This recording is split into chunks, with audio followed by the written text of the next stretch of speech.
I'm Bob Short, and this is Reflections on Georgia Politics, sponsored by the Richard B. Russell Library here at the University of Georgia and Young Harris College. Our guest is former State Senator Carol Jackson. Welcome, Carol. Thank you so much, Bob. It's a pleasure to be here. We're delighted to have you. You were elected to the Georgia Senate in 1998. But before we talk about your Senate career, let's find out a little bit about you. Good. Well, Bob, I was born, raised, lived pretty much my entire life right there in Cleveland, Georgia, up in White County. I grew up, went to public schools there, married my high school sweetheart. My first career, if you will, I was a hairdresser. Did that for a lot of years, had quite a successful business in that, and I think that helped me in politics because I got to know an awful lot of people.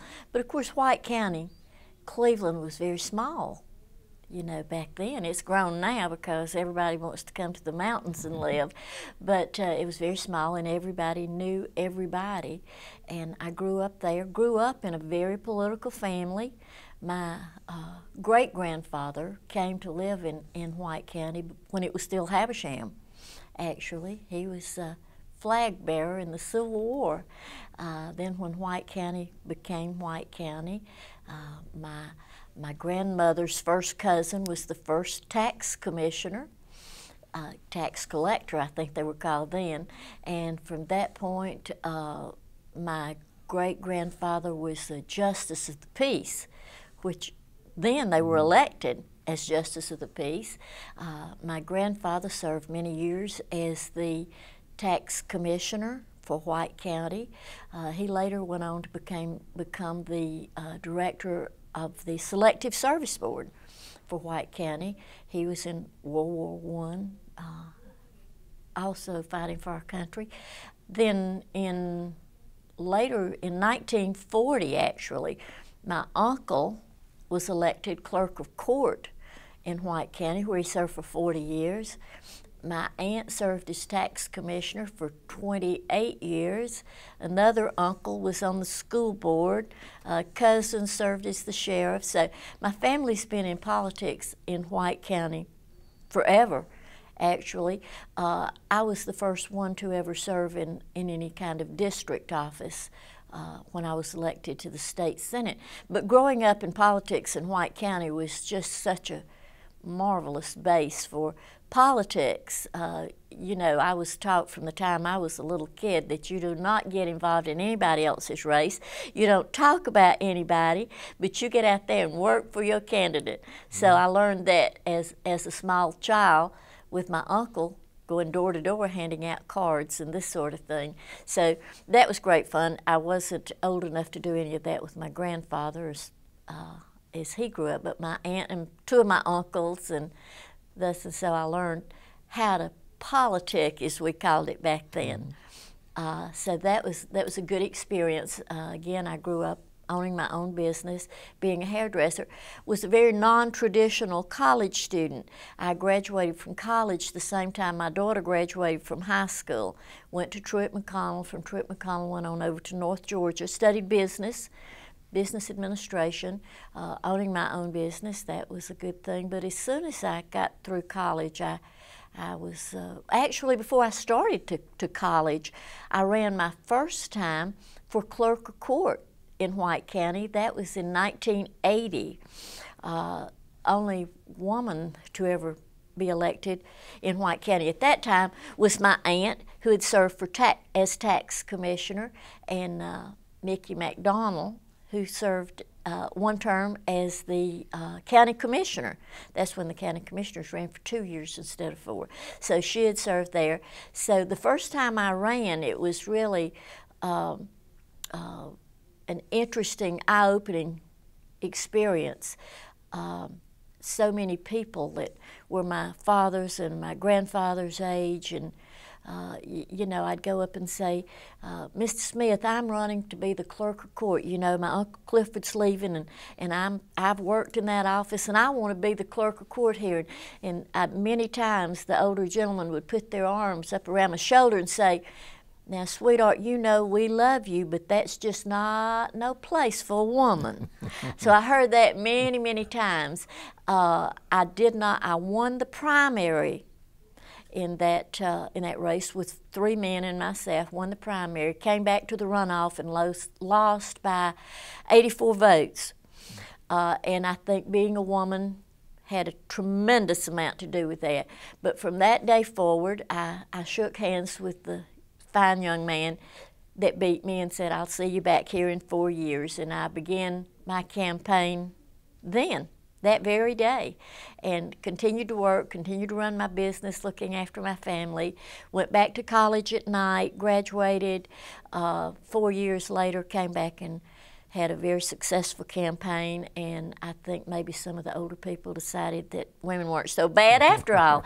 So I won that and served unopposed until 1998, when I left the clerk's office to run for the state senate. But during the time that I was the clerk of court, I became very active in some of the state positions as I came up through the chairs in the Clerks Association, served as president of the Clerks Association. I was the chair of the training council for Superior Court Clerks, deciding what training they needed, moving that association forward. My office in White County was a test site for a totally automated office. When I took that office, we were still doing things with pencils. We were still indexing on an old typewriter and doing things with pencils.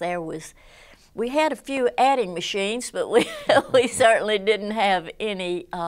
We didn't have any computers, so we were blessed with having the opportunity to bring that office forward, and very, very, very proud of the accomplishments. I also became involved with the County Officers Association, which was the clerks of court, the sheriffs, the tax commissioners, and the probate judges. I was moving up through the chairs as the incoming president of the County Officers Association when I left to run for the Senate. So I had a good run during those years with some wonderful leadership positions, with some great peers supporting me. So I think that gave me a real leg up when I decided to run for the state senate.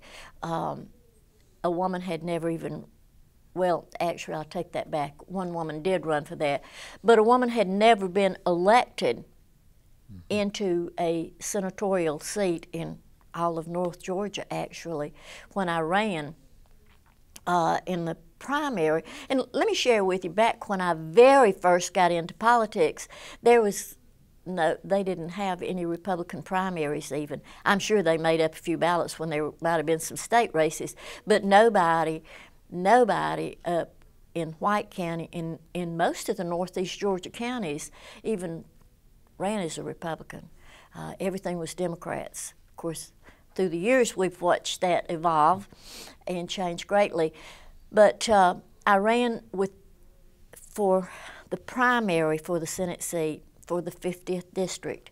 The prior senator left to run for lieutenant governor, a man named Guy Middleton, who actually convinced me to run for the state senate, supported me highly in my primary, in my general election race. But I won the primary without a runoff, with 2 opponents, which I think 65% of the vote. So, and I give a lot of credit to that to my county officer and my clerk of court peers, who all knew me well and who supported me in those 8 counties that I was running in. So that was a real leg up for me there. So I think it's important with people in politics, and I think we've seen this through the years, how people might start on a county level or a city level and move up, and I think it gives them a really, really good foundation, because when I was elected to the state senate in 1998, I knew many of these people because I had chaired the legislative committee for the Clerks of Court, as well as serving on the legislative committee for the County Officers Association. So I knew so many of the leaders in the Senate and in the House when I went in.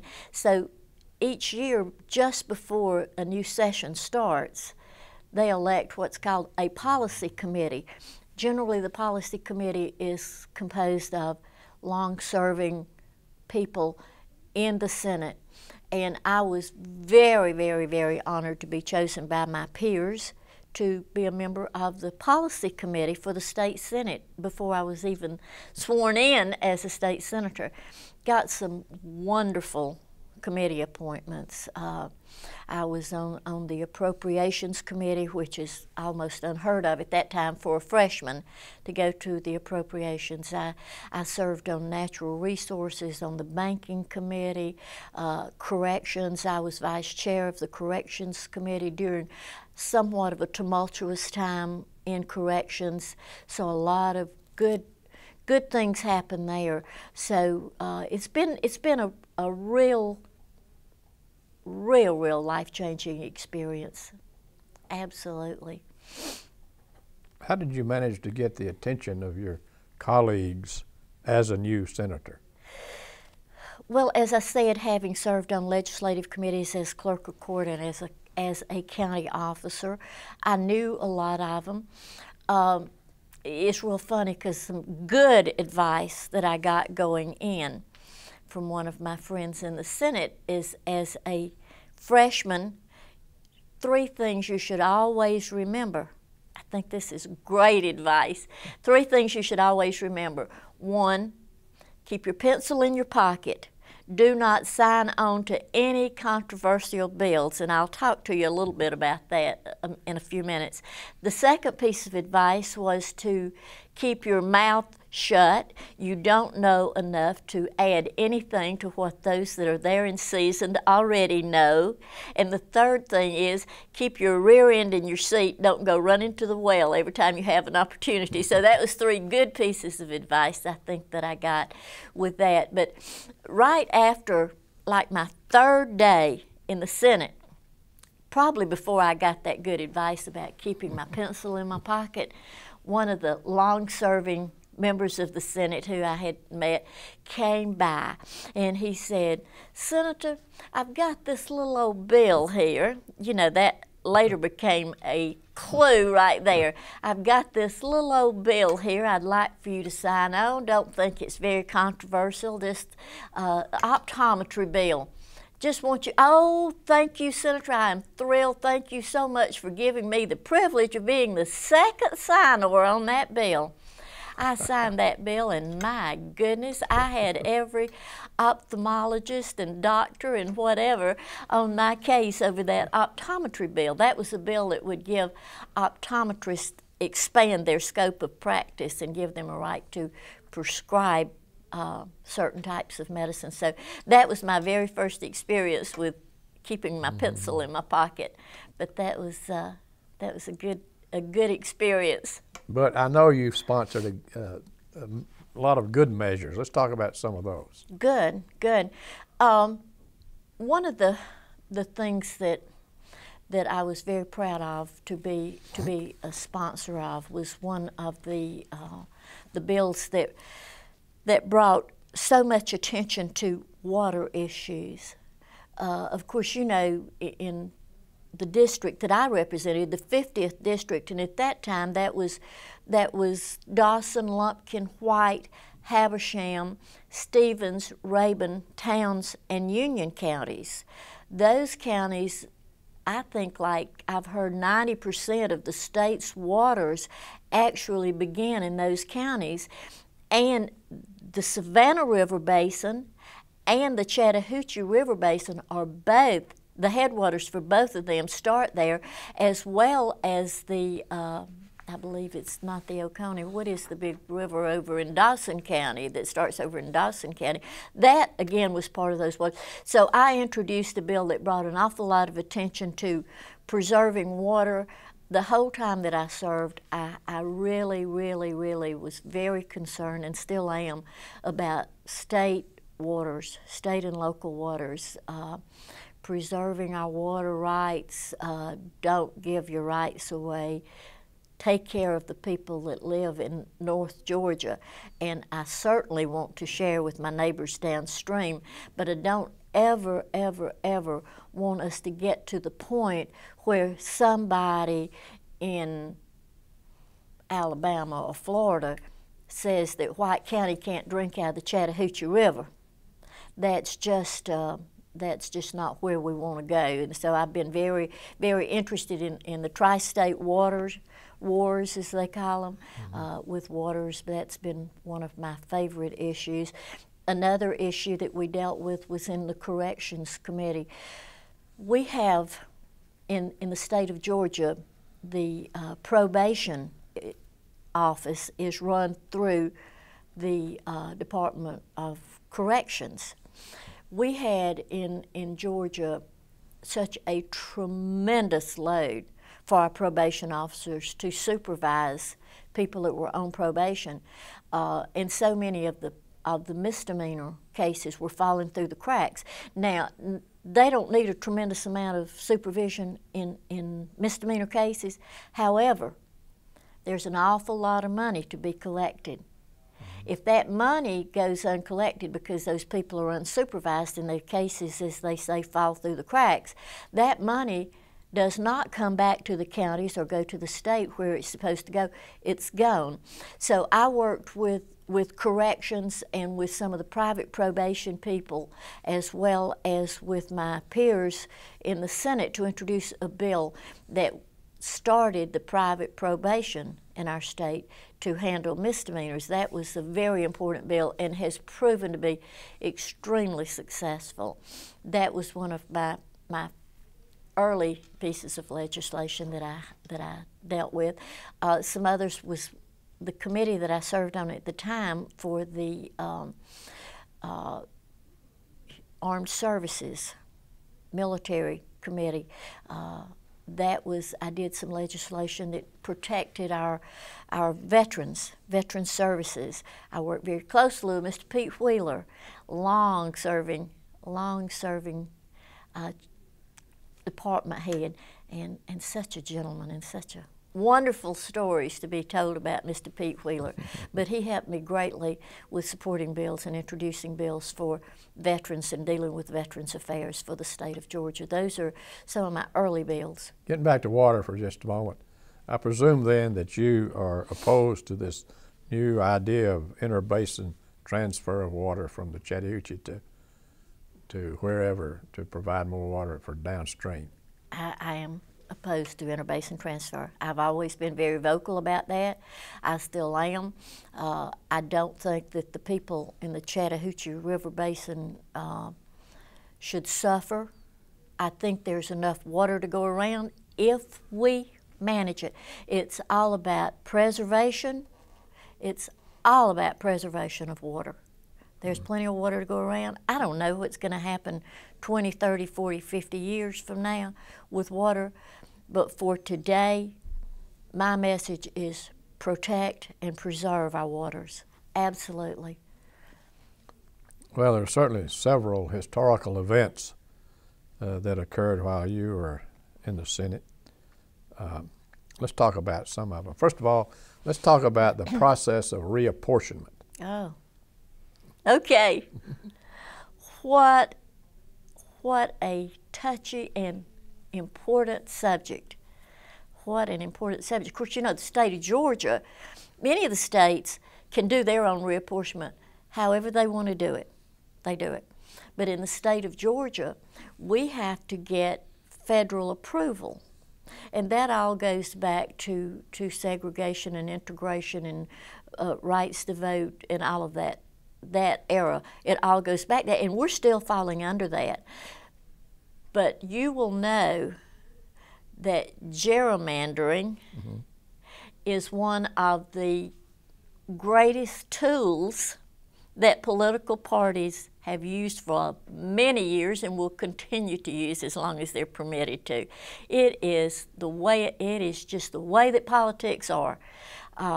If you can divide a county or a district or a state, however you need to divide the state up to keep your people, your party in control, keep your candidates winning, that's the aim of the game. We'll go back to the 2000 census. Of course, in the year 2000, the Democrats were in control of the House, in control of the Senate, in control of every office in state politics, maybe a couple of public service commissions, but for the most part, it was all about the Democratic Party. That year, that map for the state of Georgia looked like a huge bloodletting, and actually that's what it turned into before it was over. The district that I represented, the 50th district, there was and I will go forward to say against my wishes, that district was cut up tremendously.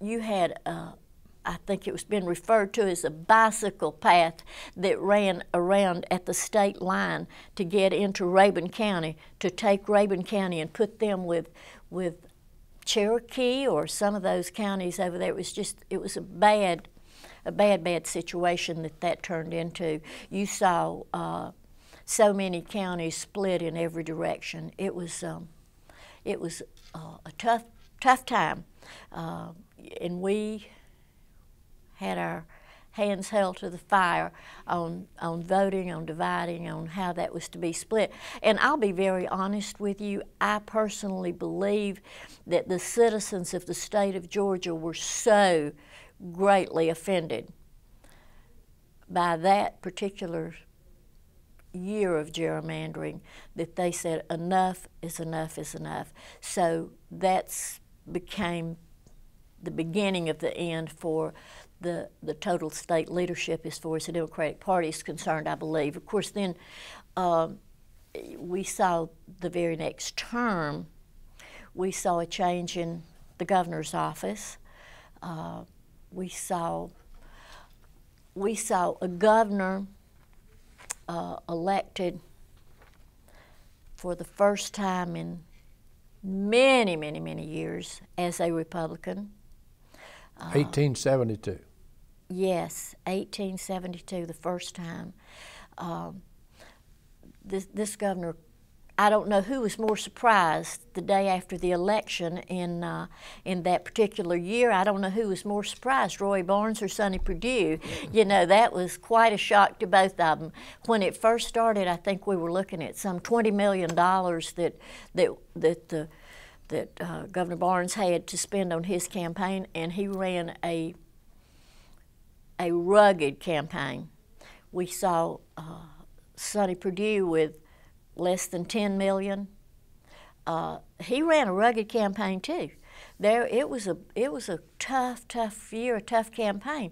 But then when we woke up the next morning after the election, we saw scrambling like you've never seen. I'd never seen it in politics, and as I said, I'd been involved all my life.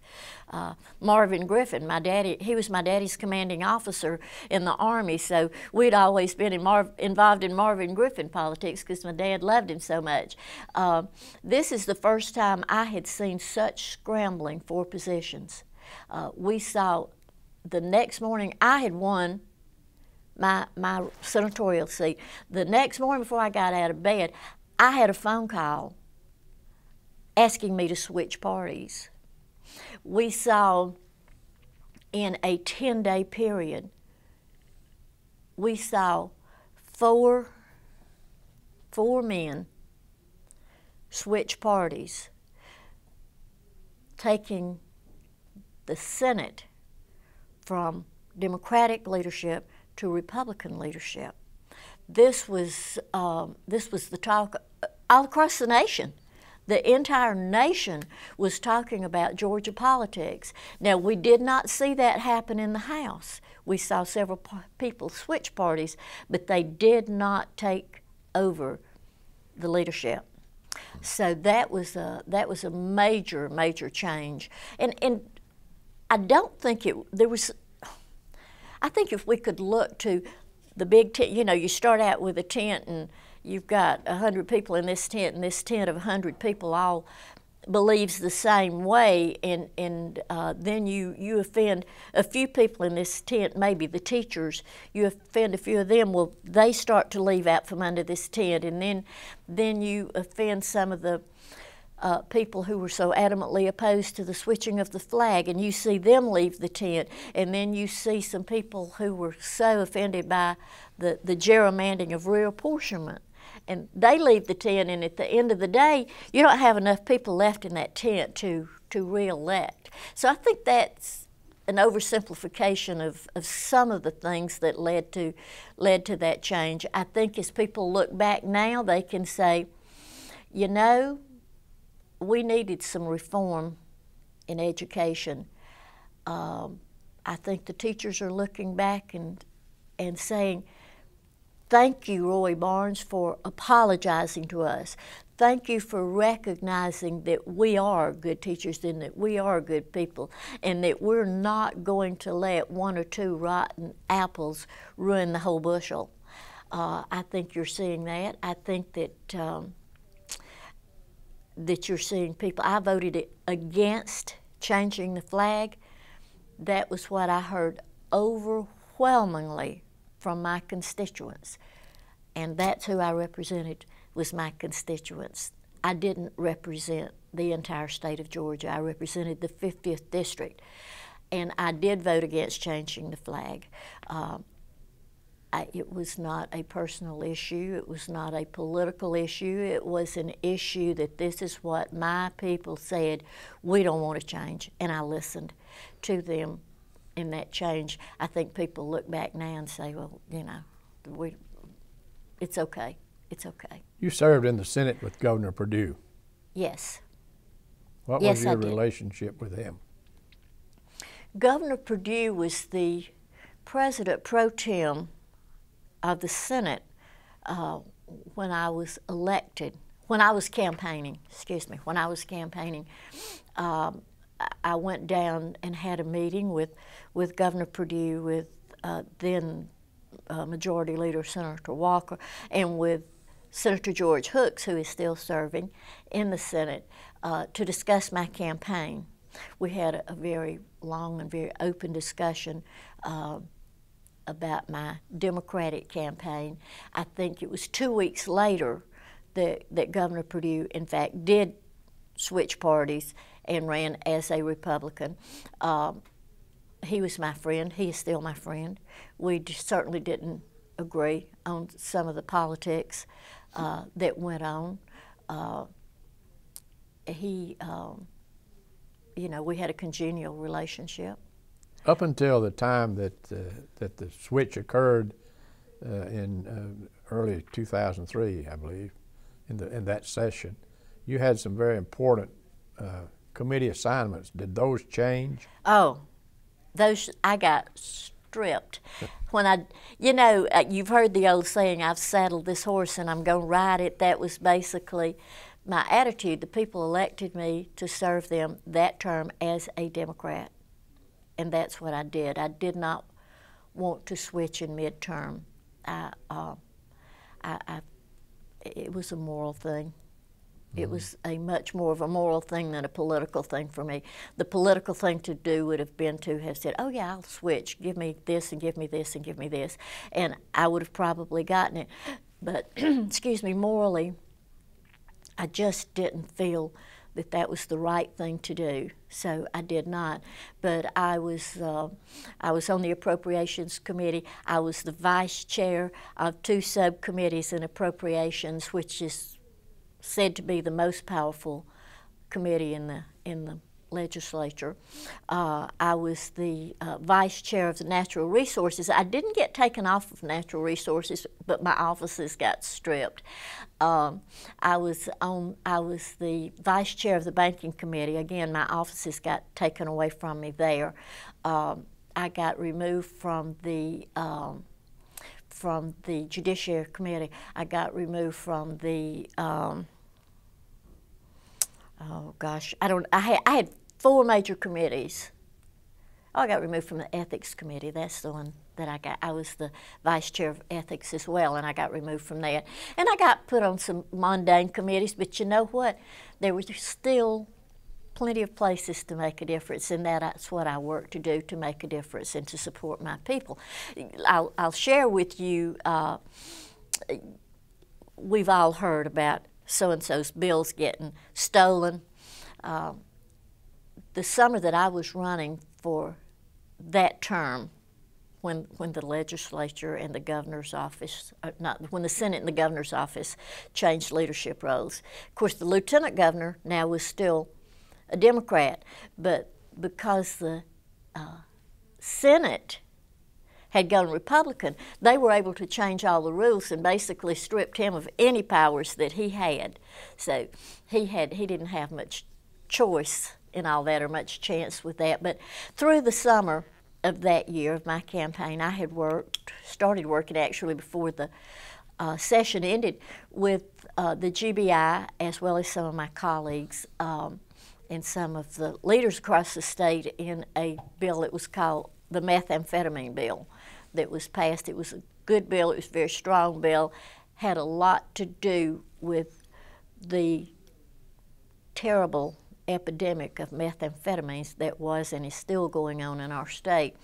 But I worked this really hard, and we had finished the bill up, and I called the director of the GBI right after that, and I said, I had sent the bill to him for his approval because they're the ones that enforce it, and he said, yeah, we're okay with it, but the Governor Perdue, has said, don't take any bills to the Senate until they come over my desk. I'm going to approve any bills before they go to the Senate.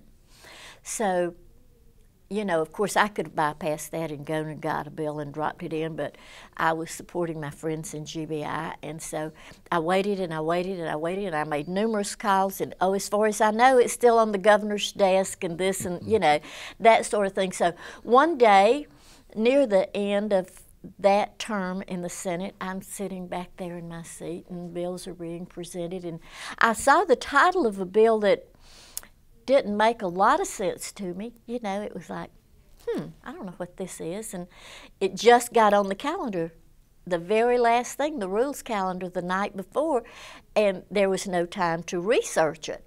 So I'm sitting there, and the president pro tem of the Senate, backed up by the majority leader of the Senate, comes, the majority leader comes to the well, and he starts talking about this meth bill, and I'm listening, and I'm going through my notes quickly, and I find the bill, and there's my bill, almost word for word as I had done it. And of course, I am just flabbergasted that somebody stole my bill that I had worked so hard on.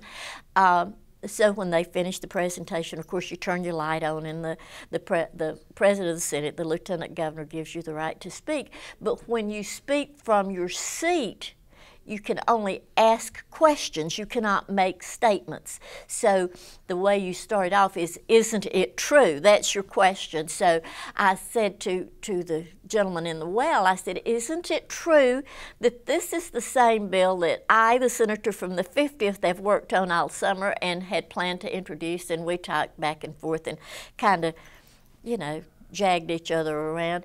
So he took his seat. The president pro tem of the Senate came to the well, and again, I turned on my light to ask him questions, and I said, Senator, is it not true that this was the senator from the 50th bill that she has worked on all summer long with the GBI? And we talked, and he said, as a matter of fact, Senator, it is. Welcome to the minority. So that was my real shocking introduction to getting your bill stolen. But that went on when it was just Democrats there, you know. If the governor decided he wanted a bill, they always found a way to do it. Usually when it was with their own party, they'd call you in and say, this is an important bill, the governor wants this bill, will you support it, will you sign up? And let the governor's leaders, floor leaders. So it's gone on forever, just like gerrymandering has. Mm-hmm. You know, we've since laughed about it. It's just what it is. The main point is the bill did get introduced and it passed, and I'm the one that did the work on it, so it's okay. That's legislation mandering. Legislation mandering instead of gerrymandering, that's right.